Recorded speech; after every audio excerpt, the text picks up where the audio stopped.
Bienvenidos, bienvenidas y bienvenides a la 36ª edición del Festival Internacional de Cine de Mar del Plata. En el día de hoy tenemos una actividad especial relacionada con la presentación del libro Oficio de Alto Riesgo, un recorrido por la vida y la obra de César Troncoso. Para eso le paso la palabra a nuestra increíble moderadora, Micaela Domínguez Prost. Muchas gracias, Rocío. Bueno, como dijo Rocío, estamos presentando este libro y aquí estamos con su autor, el periodista y crítico Diego Farone, y con el protagonista del libro, César Troncoso. Bueno, Diego, en primer lugar quiero que nos cuentes quién es César Troncoso. Bueno, es el sujeto que está acá presente en esta virtualidad extraña. Es probable que para mucha gente de Argentina de repente no signifique, bueno, estamos hablando de gente cinéfila, entonces seguro conocen a César, pero de repente no saben lo que él significa para nosotros, para los uruguayos. Y bueno, básicamente es nuestro Darín, o sea, es el Darín uruguayo. O sea, es la persona que últimamente, o en los últimos 10 años, ha sido más convocada desde el extranjero para trabajar. Es una persona es un actor que ha estado presente en, digamos, 20 películas muy importantes de cine uruguayo, por lo menos de estas 20 películas, 15 son de las más importantes, de las más valoradas del cine uruguayo reciente. Entonces, bueno, es nuestro héroe local, digamos. Ahora en este momento se está dando que hay otros actores que también están teniendo éxito en extranjero o que de repente cruzan la orilla bastante seguido. Está Néstor Bussini, qué sé yo, Alfonso Tort. Alfonso Tort. Sí, Furtado es este muchacho, bueno, hay varios. Nicolás Furtado. Nicolás Furtado. Pero bueno, Verónica Perrota. Como sea, César vino antes, además empezó a ser reclamado, no solo desde Argentina, primero desde Brasil, después de Argentina, o al mismo tiempo, ahora desde más países. Entonces, bueno, no solo es de las pocas personas que en el Uruguay puede vivir de ser actor, sino que además lo convocan. Entonces, más que exitoso para nuestro techo, que de repente no es lo mismo que Argentina. Ahora te interrumpo un poquito, Diego, porque vi que cuando dijiste es el Darín uruguayo, César como que se sonrió. Y quería saber, porque yo lo he escuchado varias veces realmente, Troncoso es como Darín, pero de Uruguay. ¿Qué opinas vos, César, sobre esa forma de definirte y por qué pensás que se te llama el Darín uruguayo? Por los ojos claros. No, yo estoy contentísimo de que me digan Darín. Habría que preguntarle a Ricardo qué opina del asunto. Sí, no, digo, la referencia hace clara alusión a que Ricardo Darín es como la figura argentina de mayor proyección. Y bueno, nada, y en algún punto yo creo que se me percibe a mí como la figura uruguaya de mayor proyección. Después, ya quisiera yo tener la trayectoria de Ricardo. Yo nada, no me siento demasiado Darín. Más bien me siento un Troncoso. Perfecto. Diego, vos, o sea, es evidente tu admiración por César, pero ¿en qué momento dijiste hay que escribir un libro sobre la vida de este hombre y por qué? Bueno, yo creo que, el primer punto, yo lo tuve que entrevistar a César varias veces por cuestiones más bien laborales, y el primer punto, ahí descubrí que tenemos muchas cosas en común, y el primer punto que saltaba era el amor por el cine, o sea, la cinefilia, ¿no? Y bueno, y este es un libro que parte de ese amor por el cine, ¿no? O sea, es un recorrido biográfico, pero principalmente por ese cine que a César César disfrutó desde niño, o sea, siendo un niño, siendo un adolescente, y las películas que luego en las que le tocaría participar. Entonces, básicamente, ahí, no, eso no fue el chispazo inicial. El chispazo inicial, en realidad, fue que al entrevistarlo, además de darme cuenta de todo esto, de cómo conectábamos en ese punto, él es muy bueno contando anécdotas. Entonces de repente se detenía en anécdotas que yo decía, bueno, esto no puede quedar acá, esto tendría que saberse. Bueno, me pasa un poco lo mismo que supongo que te pasó a vos, Micaela, que Micaela, bueno, publicó un libro ahora que se llama La mano de Diego, que es excelente y que yo creo que tiene en común con el mío que los dos escuchábamos anécdotas y decíamos, no, esto no puede quedar acá, esto tiene que trascender, esto se tiene que saber. Entonces, el recorrido de la vida de César y la obra de César es también un recorrido donde hay muchas anécdotas muy interesantes de conocer, anécdotas en las que uno se ve reflejado, anécdotas que te hacen pensar, y que está bueno, también es una forma de contar todas estas cosas que suceden en los rodajes, y que si no quedan plasmadas en algún lado se olvidan, ¿no? Y que son parte de nuestra historia. Como yo les decía, César participó en 20 películas uruguayas que son nuestra historia reciente. Y hablando de ese recorrido que tiene un inicio, como todo recorrido, ¿te parece, Diego, que leamos sobre la infancia de César? No sé, porque algo que queremos hacer en esta charla es leer algunos fragmentitos del libro para que los potenciales lectores sepan con qué se van a encontrar. Entonces, Diego, ¿te parece leer un poco sobre cómo arrancó este amor por el cine? Por supuesto. Sí, yo tengo separados algunos fragmentos que voy a ir leyendo a medida que avanza esta charla. Y bueno, y arranca con la infancia de César. César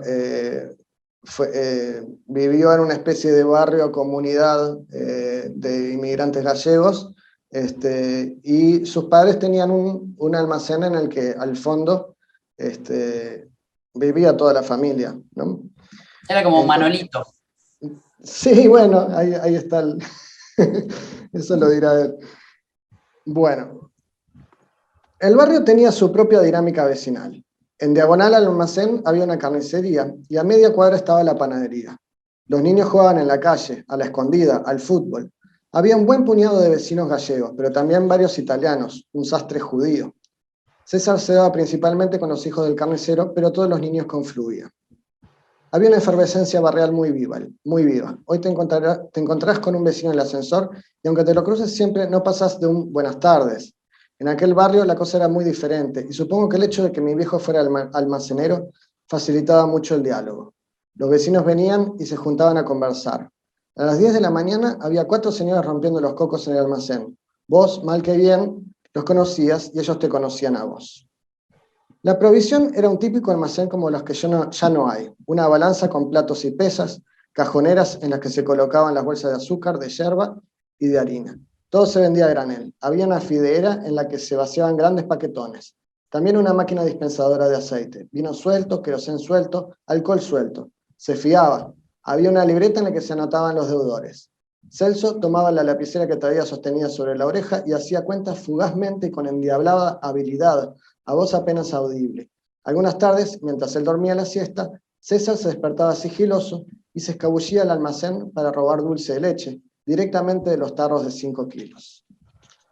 César siempre fue algo tímido e introspectivo, y si bien le gustaba jugar con otros niños, era pésimo para los deportes. A veces en la escuela era hostigado por otros gallegos, por otros compañeros, que no le ahorraban el mote de gallego para irritarlo. Justamente los gallegos inmigrantes venían mayoritariamente de entornos rurales. Era gente semianalfabeta a la que les costaba adaptarse bien a la vida en una ciudad. En Montevideo, este tipo de inmigrante era visto como el gallego bruto, y al ser personas que conocían de primera mano la pobreza y actuaban en consecuencia, eran además consideradas por algunos como gente agarrada y tacaña. Hoy en día, si te dicen gallego bruto, vos respondés, ¿qué gallego bruto, boludo? ¿Alguna vez fuiste a Galicia? Creo que lo que más me dolía en aquel momento es que yo sentía que en aquellos insultos había algo de cierto. Cuando en la escuela me decían que mi padre era un gallego bruto, yo, aún con todo el cariño que le tenía a mi viejo, notaba que en ello había algo de verdad, y que su falta de formación lo limitaba en algunos aspectos. Tal vez como reacción y atención a la labor de mi padre es que termino donde termino. El camino se compone de muchas cosas, probablemente de aptitudes, de vocaciones que van apareciendo, pero también de un poco de rechazo. Bien, César, recordando esa infancia con el almacén y ese barrio que es lindo, pero también medio hostil, al menos la escuela, ¿en qué momentos que aparece el cine o las películas en tu vida y de la mano de quién? ¿Y recordás algún título que te marcó en la infancia? Sí, bueno, el barrio era hostil, pero era hostil, o sea, los niños hacen bullying, chau.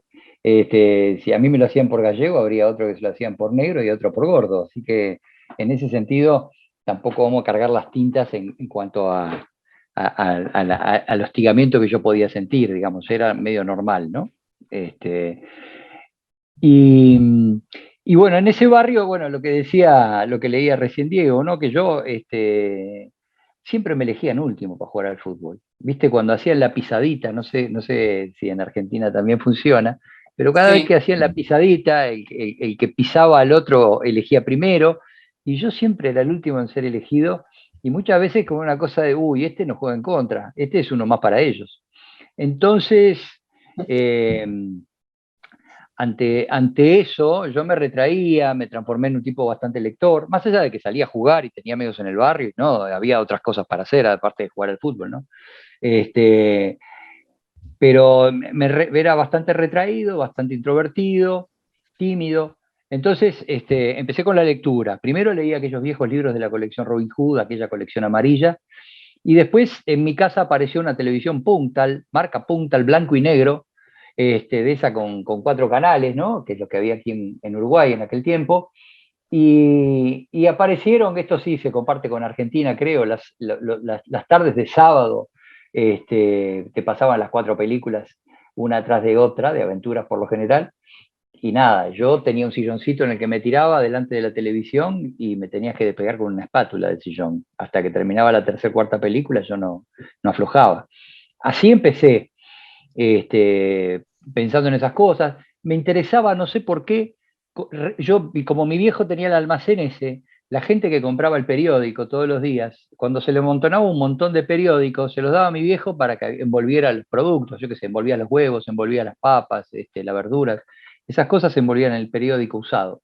Y siempre, cuando llegaba una partida nueva, yo recortaba la crítica de cine. Me acuerdo que había un crítico llamado Jorge Abondanza. Y por ahí empecé. Y después con 15 años descubrí Cinemateca Uruguaya, que pagando una cuota muy baja, tenías la chance de ver un par de películas por día, si querías. Yo ya ahí estaba como en cuarto año de liceo, estaba yendo a un colegio en el centro de la ciudad, entonces Cinemateca me quedaba cerca. Y nada, y empecé a concurrir a Cinemateca y empecé a ver películas como en otro lugar distinto al de la televisión, ¿no? La televisión eran aventuras en general, películas de cowboy, guerra, Segunda Guerra Mundial, toda esa mano, y en Cinemateca era Fellini, Herzog, Kurosawa, Bergman, qué sé yo, y nada. Y a partir de eso empecé a quedar muy enganchado con el cine, ¿no?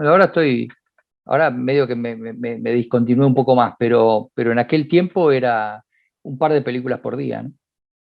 Pero desde un principio fue como algo muy, muy tuyo, como privado, ¿no? Es algo que empezaste a hacer vos solo, no es que tenías como Sí, una no, tía que te llevaba al cine, sino que vos decidiste ir no. para el lado del cine. ¿Tenías alguien con quien, no sé, comentabas esas películas o en qué momento empezó a ser algo más compartido?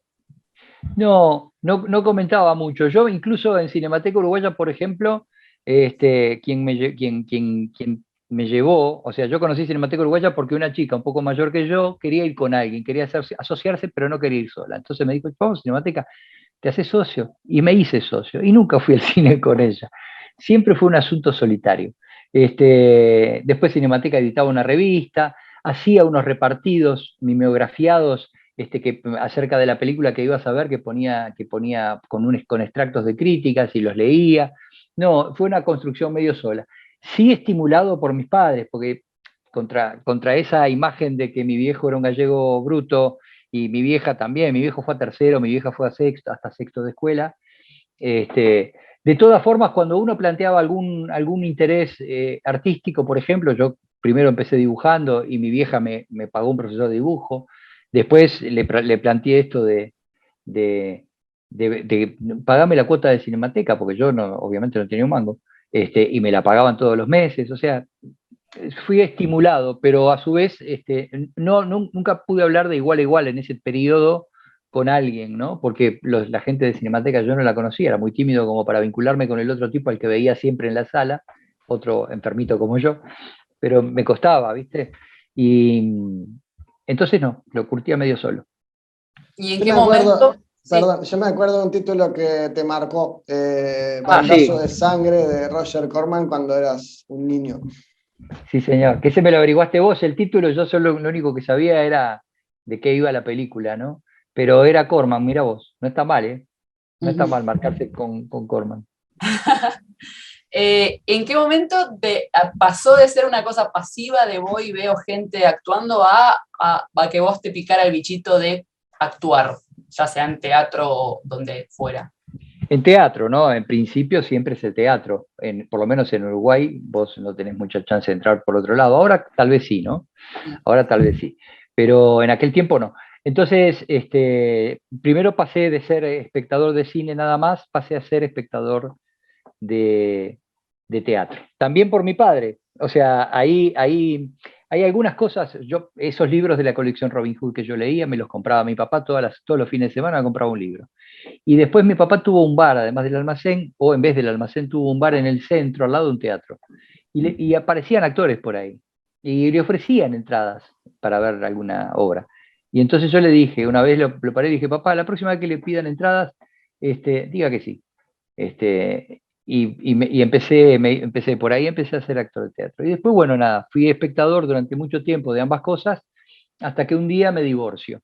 Me casé, no me fue bien con el casamiento, con el matrimonio, y me divorcié. Y al divorciarme quedé medio en banda, medio sin saber qué hacer, medio perdido en Montevideo en verano, y se abrieron cursos de actuaciones en un teatro muy reconocido aquí, que era Teatro 1, y empecé a tomar clases de actuaciones. Entré y no salí más.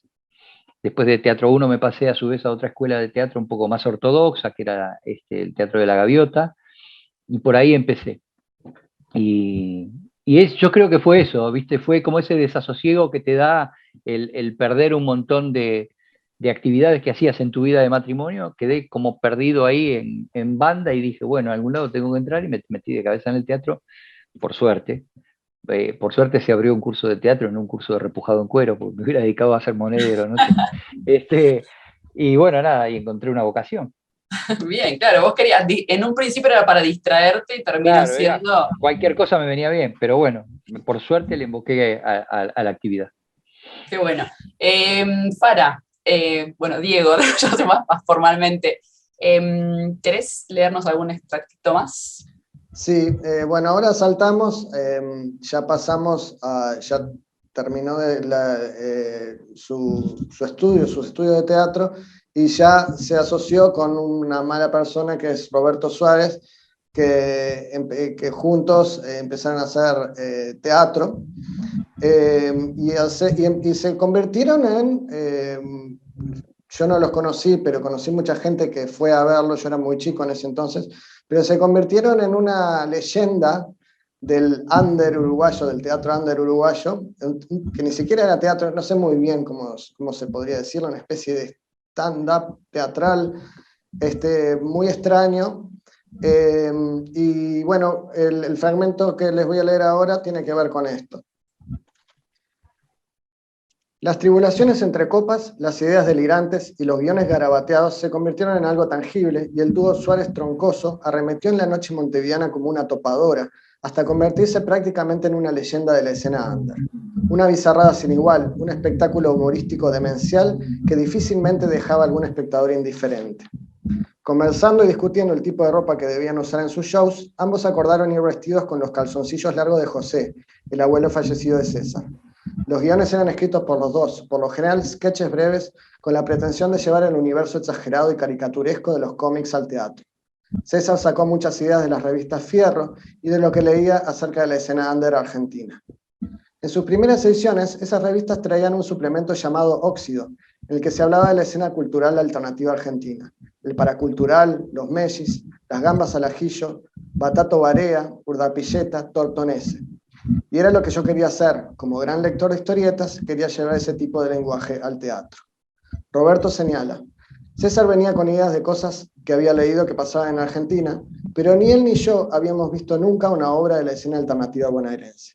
Era nuestra interpretación delirante de aquel mundo, con nuestro propio imaginario. El ambiente nocturno tras la dictadura aún carecía de efervescencia creativa, por lo que era lógico que la juventud montevideana tuviese la necesidad de encontrarse con propuestas diferentes. Lo nuestro era realmente intenso y pegó muy bien, señala Roberto. En ese momento se estaba abriendo la Tramoya y nos ofrecieron trabajar allí. No había pubs, fue uno de los primeros lugares que no ofrecía un espacio bailable. Los primeros indicios de una noche en la que luego habría toques y músicos. Por supuesto que no existía el stand-up ni el teatro en boliches. Y es probable que una parte del público de la época no estuviera preparada para encontrarse con un espectáculo así sobre los escenarios. A veces los insultaban o les tiraban cosas. Cuenta César que, como actuaban en espacios no convencionales, era necesario improvisar midiendo la reacción de la audiencia. Si estábamos en un recital de la Tabaré, tu público eran unos tipos que querían ver a la Tabaré, y de repente se subían al escenario dos boludos con calzoncillos largos y camisetas de frisa, con la cara pintada de blanco y haciendo morisquetas. Entonces era normal que empezaran a insultarte. A veces llegaban medio borrachos y fumados, y tenías que bancar y ver la forma en que respondías, intentando revertir la situación. Roberto recuerda la primera de sus actuaciones en la Tramoya.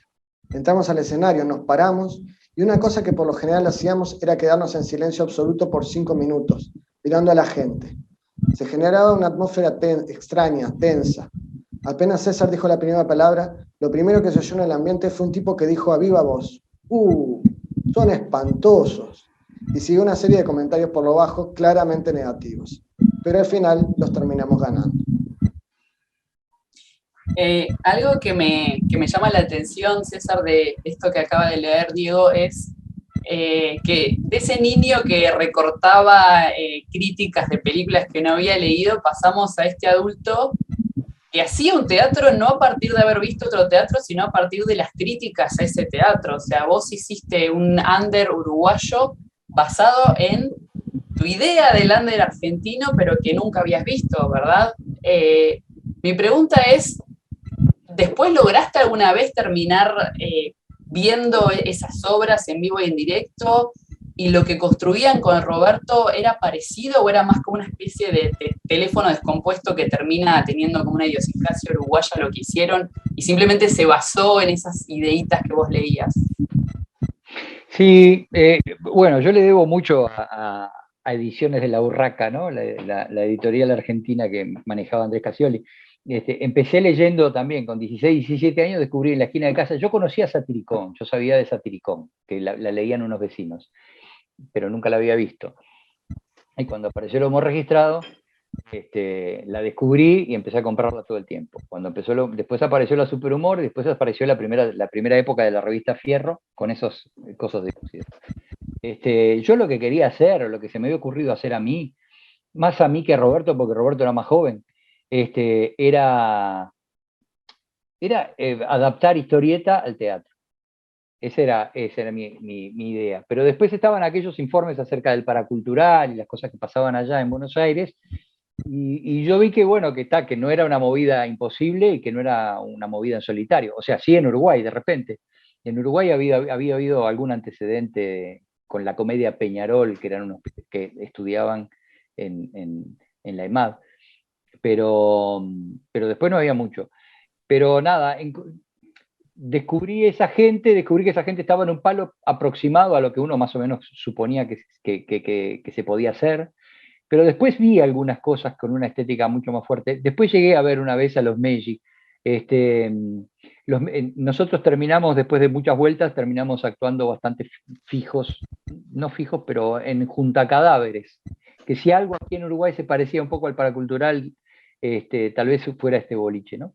Y una vuelta estuvieron los Mellis ahí, y nosotros fuimos una especie de teloneros de los Mellis. Y si bien las estéticas de lo que hacía Belloso y Dreisig y lo que hacíamos nosotros no eran exactamente las mismas, yo creo que había un parentesco, un nivel de parentesco. No estábamos tan lejos de algunas cosas. Después sí, bueno, a las gambas, a Urdapilleta y Tortonese, o algunas cosas de Batato Barea, y eso, hay algunas cositas que aparecen en YouTube, y uno más o menos tiene una idea también de por dónde iban. Creo que somos más parecidos a los Melli. Hasta por Pero dúo en masculino. Argentina había como toda una escena under y diferentes actores y actrices, pero acá, más allá de la opinión del público y de esa tensión que yo realmente, si veo dos personas que se quedan 5 minutos en silencio, me muero porque realmente hay como una... Creo que es una exageración. Creo que 5 minutos, si te quedas 5 minutos en silencio, en este tipo de boliches medio alternativos, Me van todos. sí, no, te afanan la ropa, yo qué sé, cualquier cosa. Pero Sí era esa cosa, ¿no? Sí era esa cosa de instalar la extrañeza de estos dos tipos, saber qué van a hacer, para dónde dispararán, pero no 5 minutos, eso es una barbaridad. Claro, pero probaban como romper con los moldes, ya desde el vestuario, las formas, todo. ¿Cómo reaccionaba el resto del entorno teatral uruguayo? O sea, sin tener en cuenta el público, ¿cómo eran vistos ustedes? ¿Como estos dos loquitos que están haciendo algo raro? ¿O se recibía bien? No, conseguimos laburo a lo loco, no, al contrario. Nosotros hacíamos eso en boliches, para mucha gente, viste esa cosa, esa reacción entre atónitos, sorprendidos, pero disfrutando, porque era muy, o sea, hoy, si lo hacemos hoy, si lo hubiésemos hecho hoy, estaríamos presos los dos. Porque hay algunas cosas que en aquel tiempo eran permitidas y se podían, y hoy por hoy no tiene sentido. La vuelta de la vida colocó algunas de las cosas que nosotros hacíamos en un lugar que hoy sería infame. Pero en aquel tiempo funcionaba muy bien y a todo el mundo le gustaba. Y a los compañeros también, a los compañeros actores también. E inclusive nos consiguió trabajo, yo creo que nos consiguió laburo, porque aquí se hace año a año una movida joven, que en aquel tiempo se llamaba Encuentro de Teatro Joven, donde nos presentamos y ganamos en el año 92, creo. Y ellos mismos, la Comisión de Juventud de la Intendencia de Montevideo, que era quien organizaba ese encuentro, nos contrató al año siguiente para hacer la conducción del encuentro. Y nada, y fue un bombazo. Y a partir de esa conducción y de aquel tiempo y de la visibilidad que tomamos con eso, también nos empezaron a llamar a convocar para obras de teatro dentro del circuito más normal, digamos. Y Roberto, además, bueno, nada, a la vuelta del tiempo se transformó probablemente en uno de los 2 o 3 mejores directores teatrales que tenemos en Uruguay. Y nada, y eso fue precisamente porque tuvimos una aceptación total del medio. No éramos outsiders, hacíamos este tipo de cosas, pero después teníamos la chance de trabajar con otros compañeros. Genial. Diego, vamos al fragmento del primer hit de César en cine. Exacto, sí. Bueno, El baño del Papa, esto en el libro está bien claro, es un punto de inflexión en la vida de César, porque le abre la puerta a Brasil. El baño del Papa fue una película bastante exitosa a nivel de festivales, a nivel de público en Brasil. Y bueno, y lo dio a conocer, le dio muchos premios en Gramado y le dio a conocer... sobre todo por el mundillo de directores y creadores allá. Entonces, bueno, a partir de entonces le empezaron a salir muchos proyectos en Brasil, incluyendo una novela en la Globo, ¿no? Entonces, voy a leer un fragmento referido al rodaje del Baño del Papa. Para las escenas de las corridas en bicicleta, en un principio los directores pensaron en la posibilidad de poner dobles. Pero la cámara era muy nerviosa, entonces en una misma toma podían enfocarse los pies pedaleando y luego todo el cuerpo del ciclista. Era realmente César quien debía estar ahí, montado en la bicicleta. A priori podría pensarse que andar en bici es algo sencillo, pero hay que tener en cuenta que las escenas de picadas debían filmarse muchas veces para perjuicio de los actores. Esto supuso que anduviéramos en bicicleta todo el tiempo, durante horas, días y semanas, especialmente yo. A este esfuerzo físico se sumó que para dar mayor realismo a algunas tomas y para que César se viese realmente cansado, le pusieran pesos reales, como si estuviera cargando bagallos. En ocasiones estas pretensiones de realismo forzaban las capacidades físicas de César. Una vez me enojé porque me pusieron una bolsa de azúcar en la parte de atrás, un enorme contrapeso para que se notara mi esfuerzo al pedalear, pero era demasiado, me desbalanceaba y me complicaba la existencia. Me caí de la bicicleta 3 o 4 veces, ya estaba muy cansado. Saquen eso, pongan algo de mentira, carajo, les decía. Al fin y al cabo soy actor, ese tipo de esfuerzos los sé simular. A lo largo de su carrera, César rara vez se enojó en los rodajes, pero los esfuerzos exigidos en estas escenas lograron sacarlo de quicio un par de veces más. Charlone buscaba una luz especial que caía al atardecer. En un momento estábamos entre sierras y se puso a hacer una toma muy lejana, en la que bajábamos desde la punta de un cerro. Me tiré 3 veces con Mario, pero a diferencia de mí, él tenía mucho oficio de bici, se venía siempre desde Playa Pascual a Montevideo. Entonces nos hicieron subir y bajar muchas veces. Cuanto más me exigían, más me iba sulfurando. Yo ya estaba tan fatigado que no lograba hacer la subida. Otra vez, me decían, pero no llegaba. Ahí me enojé del todo. Para colmo, en esa época fumaba. Bajaba de la bicicleta y prendía un cigarro. Un asco. Para filmar la corrida final, en la que el personaje lleva el inodoro al hombro y sale corriendo para llegar a tiempo antes de que termine el discurso del Papa, Charlone buscaba en César una mirada real de cansancio. A esa altura del rodaje yo ya estaba muerto. En determinado momento, cuando tuve que ponerme el water al hombro, precisaban esa mirada de cansancio y me cansaron de verdad, me agotaron. En el momento en que el protagonista llega con el water a la concentración en la explanada, yo estaba en las últimas. Además era un día frío. Terminé teniendo una hemorragia nasal. No fue grave, pero al día siguiente suspendí el rodaje. No pude seguir de tanto cansancio. Bueno, recordemos que este libro se llama Oficio de Alto Riesgo, que ya le preguntaremos, no ahora, pero pronto le preguntaremos a Diego por qué eligió este título, pero César, bueno, hay algo muy interesante que vos decís en esto que leyó Diego, que es, ¿por qué me cansan para que ponga cara de cansado si yo puedo hacer cara de cansado, para algo soy actor? Y creo que a muchos actores y actrices les cuesta establecer ese límite, ¿no? Porque por un lado está esa cosa del oficio y de entregarse al personaje, y están estos directores que no sé, Lars von Trier, Kubrick, que tienen como fama de maltratar a sus actores y actrices, y como todo eso en función del arte, ¿no? Como arte como bien supremo y que no importa a uno. Y vos, ¿cómo has hecho a lo largo de tu carrera para establecer esos límites? Y también quiero saber si ha cambiado tu criterio a lo largo de tu carrera. Sí, yo no sé si establecí demasiados límites, digamos. Esto fue una cosa muy puntual, que tenía que ver también con de qué iba la historia del personaje y la película, ¿no? Era un tipo que hacía contrabando hormiga en bicicleta en la frontera con Brasil. O sea, había que andar sí o sí en bicicleta. Pero yo creo que tiene que ver con varias cosas. Tiene que ver con, obviamente, con un cierto nivel de desconfianza con respecto a lo que podés rendir o no. Tiene que ver también con el hecho de que, pienso yo, esto es una cosa que se me ocurre a mí, que César Charlone y alguna gente que estaba en la película venían de hacer, por ejemplo, Ciudad de Dios, en la que se trabajaba con no actores, ¿no? O con actores espontáneos, no sé cómo le guste decirle. Entonces, ahí, claro, ahí vos recurrís a otras herramientas, tal vez, distintas a las que podés usar con un actor profesional.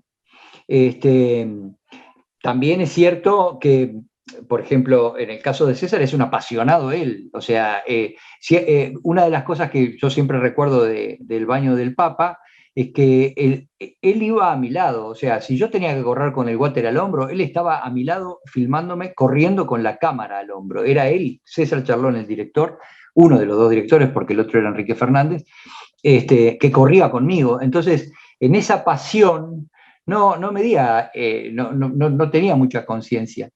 Pero yo sí creo, yo no estoy en contra de que me hayan agotado para conseguir una mirada. Estoy en contra de no haber probado antes actuar la mirada. Si vos me decís a mí, la pruebo y no funciona, bueno, habrá que cansarte, bueno, habrá que hacerlo. Pero quiero decir, no, y también después tiene que ver hasta dónde te comprometes, tiene que ver también con el amor al asunto, ¿no? Y con el amor a veces malentendido también, ¿no? Vos te podés cortar el pelo, pero no te vas a cortar una oreja para hacer de Van Gogh. Este, pero lo que pasa es que en Uruguay es todo medio nuevo con el asunto del audiovisual. No hay un sindicato fuerte como puede haber en Argentina, que marca hace muchos años, está marcando criterios, códigos y lugares hacia los cuales se va y hacia los cuales no. Uruguay es todo más nuevo y vos querés estar a la altura de la película en la que te convocaron y sos el protagonista, qué sé yo, y vas yendo. Yo creo que unos y otros, a ambos lados de la cámara, terminamos aprendiendo de a poco a colocar las cosas en el lugar en el cual van. No son cosas que pase todo el tiempo, ese tipo de destrato, que no es maltrato porque no es voluntario tampoco, ¿no? Es esa cosa de, bueno, no me di cuenta.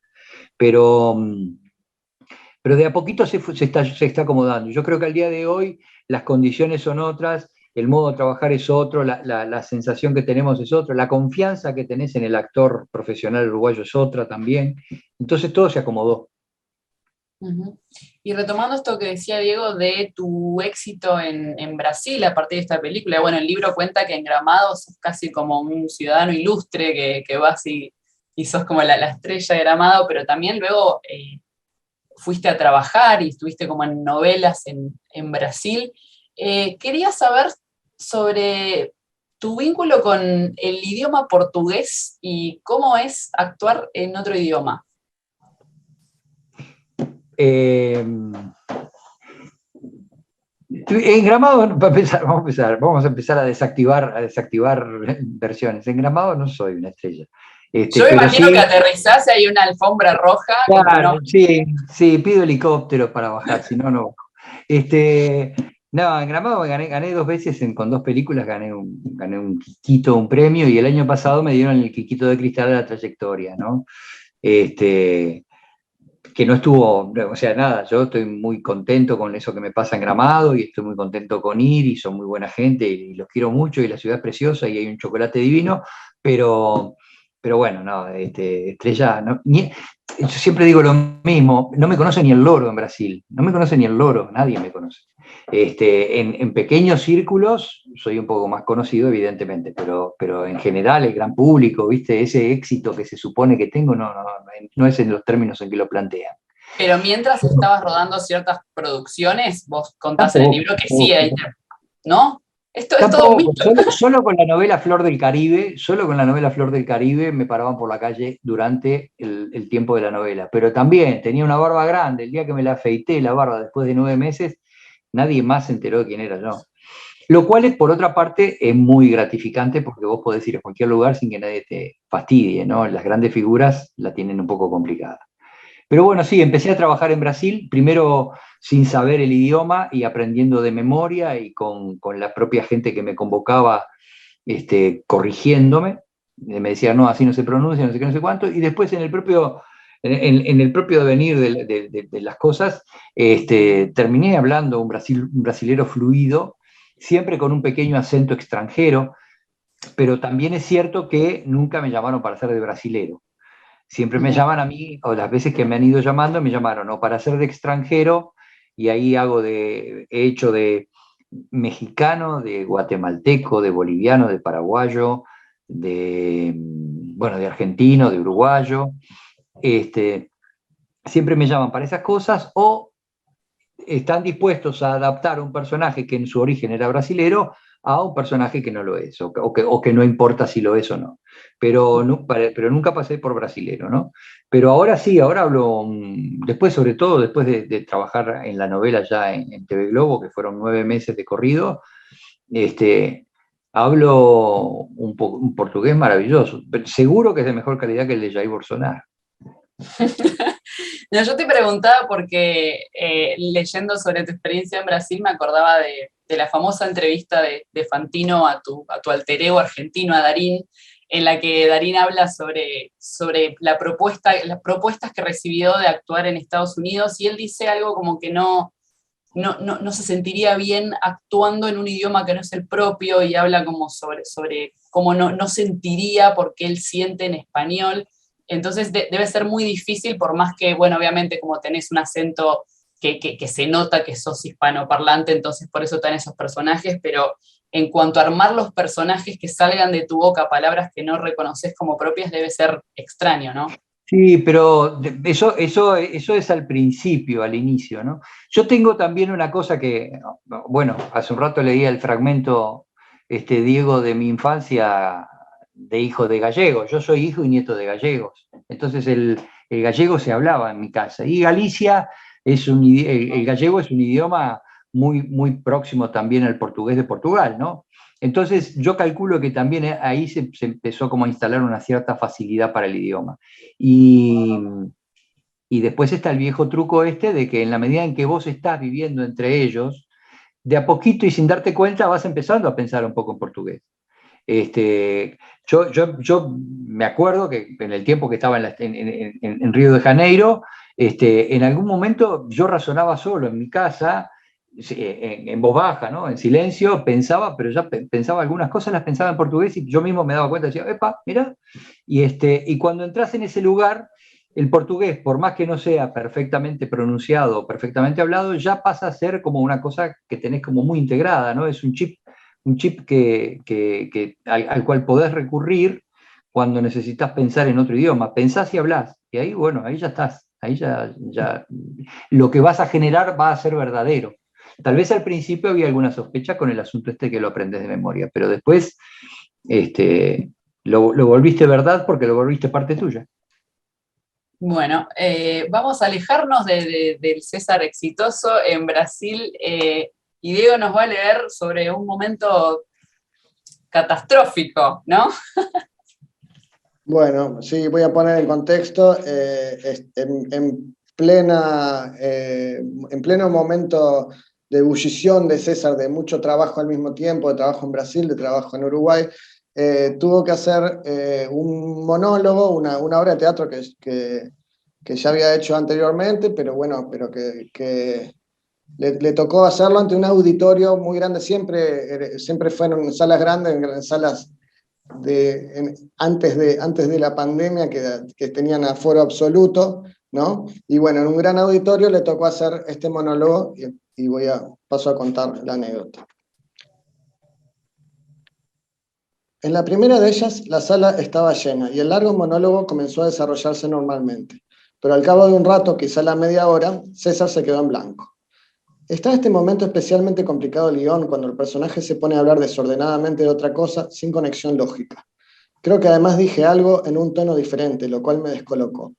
El aprender de memoria tiene que ver con la entonación y cómo decir las cosas. Entonces debo haber expresado algo de otro modo al acostumbrado. Perdí la letra, empecé a caminar de un lado para otro. Y cuando me pareció que la pausa era ya demasiado larga, es decir, que no era pausa de espectáculo, sino de actor desesperado que se había olvidado la letra, me di vuelta, enfrenté al público y con la misma energía del personaje dije, señores, me quedé sin letra, ya vuelvo. Y salí corriendo para el camerino. El director caminaba nervioso y me preguntaba, ¿qué pasó? Le dije, me quedé sin letra, pasame el libreto. Busqué por un tiempo que me pareció eterno. Encontré el fragmento en el que había quedado y lo leí. Volví a salir, retomé el discurso y volví a quedarme sin letra en el mismo lugar. Cuando vuelvo a quedarme trancado, una voz desde el público me dice, César, ¿por qué no vas a traer el libreto? Era Alberto Restucia. Es lo que voy a hacer, le respondí. Salí de vuelta y volví al escenario con todos los papeles del libreto. Ahí reconocí otra voz, la de Berto Fontana, que me decía, César, ¿querés que te pase letra? No, Berto, gracias. Volví a decir el Parlamento y me volví a quedar. Finalmente agarré el libreto, lo puse arriba de la mesa, leí directamente y en voz alta el pedazo que me trancaba, y cuando me di cuenta de que podía seguir bien, retomé la interpretación hasta el final. La función terminó sin más contratiempos y César fue sorprendido con una ovación del público. El aplauso que recibí fue muy cálido y creo que esto tiene que ver con saber que el actor que está ahí, el humano que está ahí adelante, es un loco que habitualmente hace las cosas bien, pero que esta vez tuvo un mal día. Se abrió la grieta gracias a la cual dejas de ver al actor que está representando para vos y te das cuenta de que ahí hay un tipo. Nadie se enojó, ni me chifló, ni me mandó al diablo. El público es siempre un aliado. Nadie es tan hijo de puta como para ir al teatro para burlarse de cómo un actor derrapa. Bueno, esta anécdota podría ser totalmente traumática y terrible. Creo yo, si no fuera porque sucedió también rodeado de gente conocida, ¿no? Que es una cosa que tiene Uruguay también, que estás en el teatro y mirás al público como actor y ves varias caras conocidas. Quiero saber cómo lo viviste vos, esa, si fue traumático, porque a otros actores capaz que les pasa eso y no actúan nunca más en la vida. En cambio, vos lo recordás con calidez. ¿Cómo viviste que el mayor miedo del actor se materializara? En realidad es bastante razonable pensar que si haces 100 funciones de algo, en algunas te vas a quedar. O porque estás dormido, porque te emborrachaste la noche anterior, o por lo que sea, o porque alguien sonó un teléfono, viste, que te desconcierta. Teatro y cine son muy parecidos en algunas cosas y en algunas herramientas y qué sé yo. La diferencia del teatro o la diferencia del cine es que en el cine podés repetir y el teatro lo que tiene es eso, esa función es única para bien o para mal. Resultó ser para bien. Yo estaba la sala llena, la sala Verdi, una sala mediana, de porte mediano de Montevideo, estaba llena de gente, agotada, pero es lo que vos decís, había un porcentaje importante de gente amiga o de gente que por lo menos te conocía y que tiene una imagen, ya tiene construida una imagen acerca de vos, ¿no? Nadie dice, este tipo se caracteriza por no estudiar sus guiones y estrena con la letra sin saber. Todo lo contrario, la gente dice, este tipo es serio, es responsable, no sé qué, no sé cuánto. Entonces, cuando me pasó, también es cierto que eso pesaba, ¿no? Los antecedentes míos hacen que el aplauso terminara siendo muy bueno y que la gente me bancara la cabeza. Igual para mí, sí, para mí sigue siendo un momento terrible, ¿no? Y después yo salí medio devastado y estaba todo el mundo al contrario diciendo, bueno, loco, nada. Y también, bueno, nada, a partir de ese momento desarrollé la teoría de que mucha gente va al teatro a ver en qué momento el actor se equivoca. De verdad que fue... Después la hice, eso fue el día del estreno, la primera vez que la hacía con público. Y después de eso, al día siguiente hice una segunda función, después suspendí por otro compromiso que tenía y la tuve que retomar meses después, y nunca más me sucedió, nunca más me sucedió. Y son cosas que te pueden pasar. El teatro, si hay algo que tiene de maravilloso, entre otras cosas, es eso, es que es en vivo, ¿viste? Es salto sin red. El público está ahí y esa noche es única y mañana haremos lo que podamos, pero no va a ser lo que hicimos hoy. Y eso está bueno también. Así que, nada, terminó siendo una buena cosa. Sí, es verdad eso que decís, que si haces obras todos los días, es por estadística, en algún momento te tenés que equivocar, así como se equivoca, yo qué sé, una contadora haciendo una cuenta, o como cualquiera de nosotros en nuestro trabajo cometemos errores O cada como te equivocas en tanto. el cine, lo que pasa que en el cine cortás y Sí. arrancás de vuelta. El cine siempre es perfecto porque los errores quedan afuera.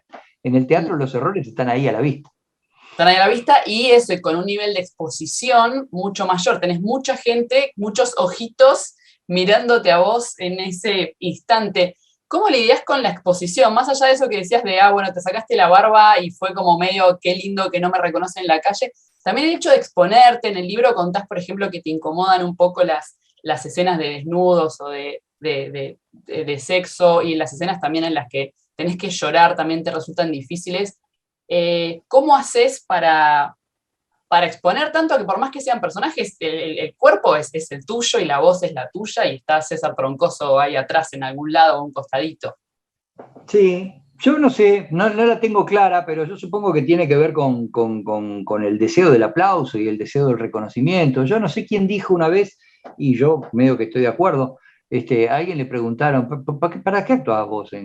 No sé si en cine, en televisión, en teatro, no sé, no tengo ni idea. ¿Para qué actuabas? Y el tipo contesta, para que me quieran. Y hay algo de eso, ¿viste? Hay algo de eso de ponerte ahí, ¿viste? Sobre todo, bueno, yo decía hace un rato que yo era un niño tímido, un niño introvertido, no sé qué, no sé cuánto, y de repente haces esta cosa que es todo lo contrario, o que parece ser todo lo contrario. Y tiene que ver, creo yo, capaz que no sé, hay otras cosas más, pero tiene que ver con eso, tiene que ver con agarrar y decir, mírenme, aquí estoy, necesito que ustedes me validen de algún modo, ¿no? Con su aplauso, el trabajo necesito vivir otros otras encarnaciones, otras vidas, poner mi cuerpo al servicio de otras historias que no son mías.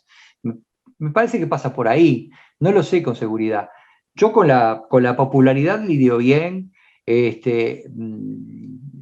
trato de ser un tipo de bajo perfil y bastante humilde y de pensar en el otro y de reconocer el trabajo del compañero y de saber que estas cosas no se hacen en solitario, pero la verdad es que allá en el fondo tengo un ego importante.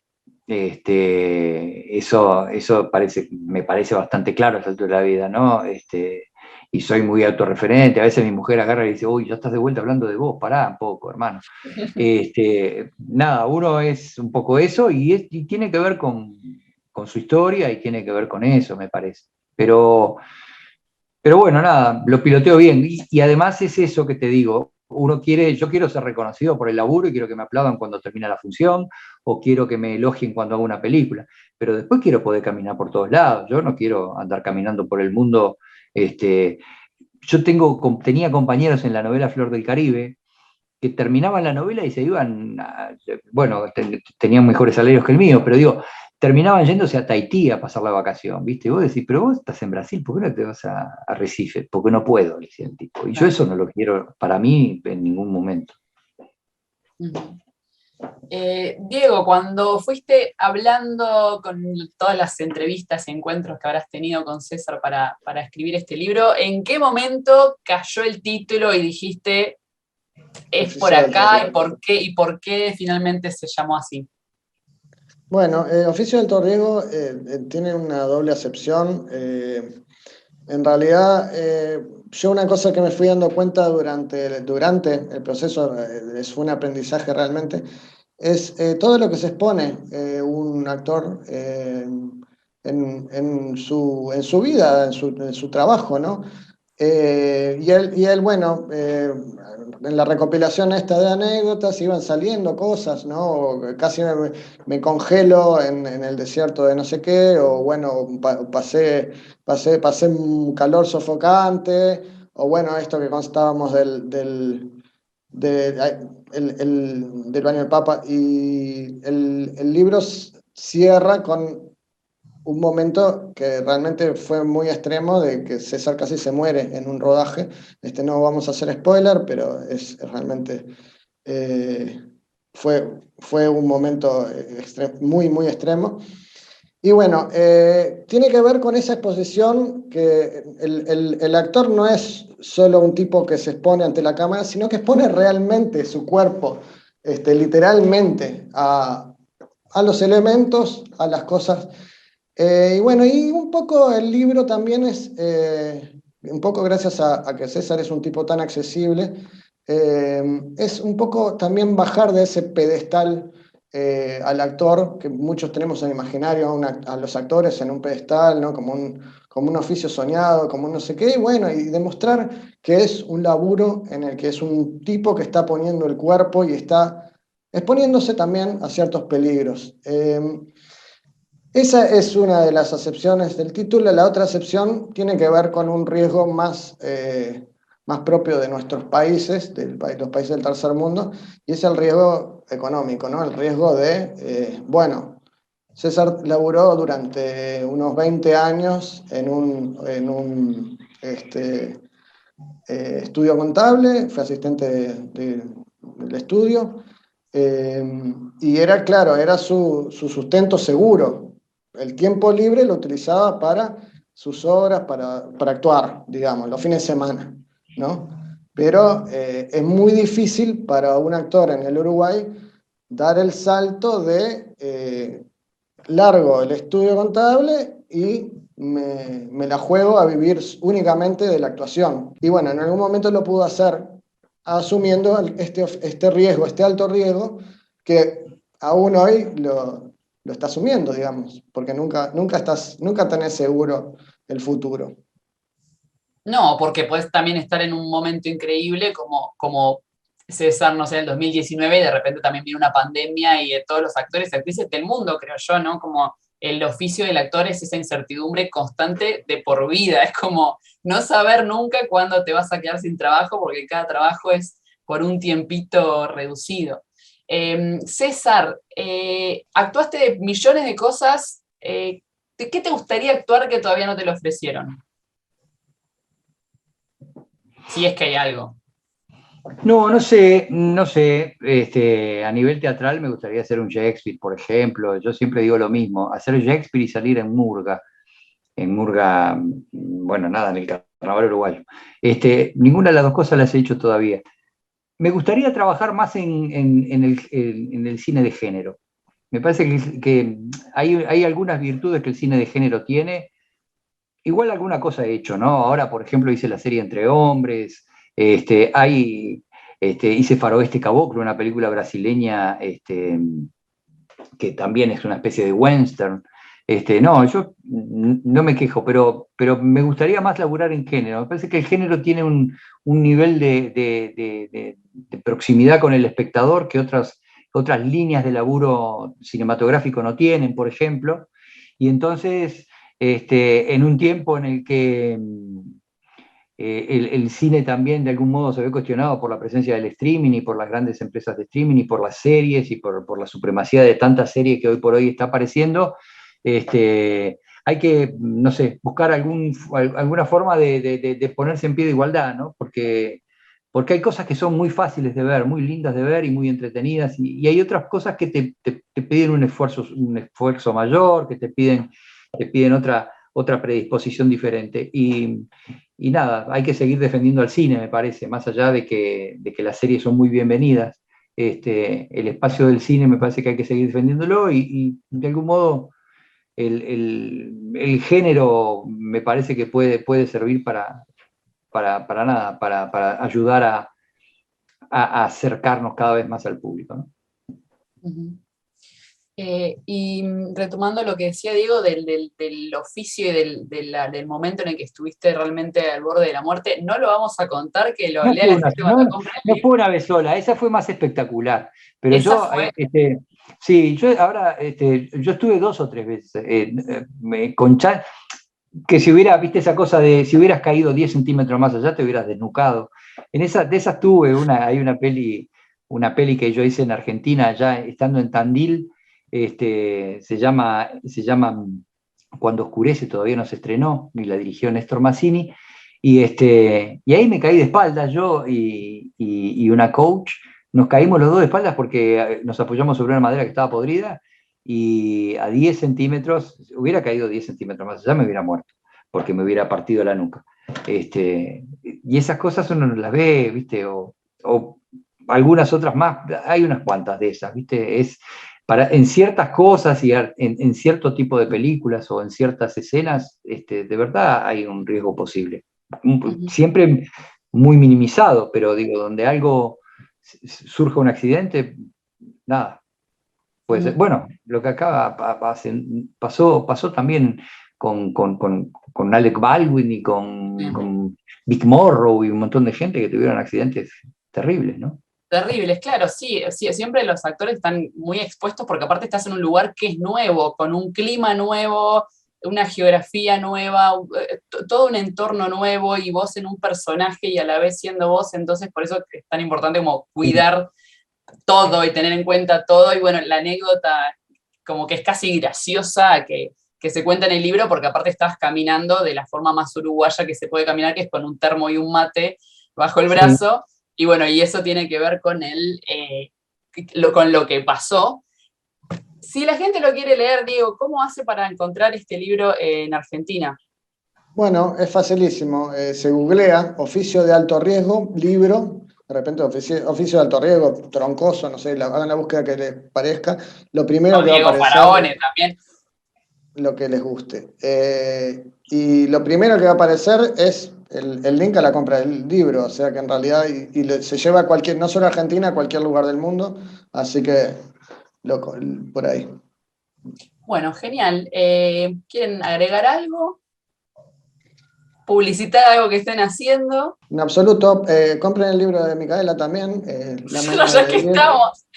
Es que así se piden 2 libros uruguayos. Y agradecerle al Festival del Espacio, en todo caso, y agradecerle a la Argentina en general, porque yo vengo trabajando mucho allá y bueno, y tiene que ver con la generosidad también de toda la gente de allá. Así que gracias, un gusto estar acá.